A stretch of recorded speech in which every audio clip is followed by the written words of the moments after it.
இன்னைக்கு உனக்கு கிளாஸ் வந்து வாய்ப்பாடு எடுப்போமா? கையெடு. இங்கே பார், 1வது வாய்ப்பாடு. சரியா?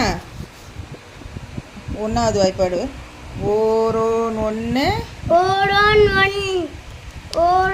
1, ஈரோன் 2, ஈரோன் 2, மூணோன் 3, மூணோன் 3. அது மாதிரி 1ஓட எதை மல்டிப்ளை பண்ணாலும் அதான் வரும். 3ஓட 3 இல்லை, 1ஓட எதை மல்டிப்ளை பண்ணாலும் அது மல்டிப்ளை பண்ணுற நம்பர் தான் வரும். இப்போ 1 × 1 1, 2 × 1 எவ்வளோ? 2, 3 × 1 3. இப்போ எதை மல்டிப்ளை பண்ணாலும் அந்த நம்பர் தான் வரும். இப்போ 4 × 1 4 வரும். 5 × 1 5 வரும். Very good, super super. 1 6 வரும்.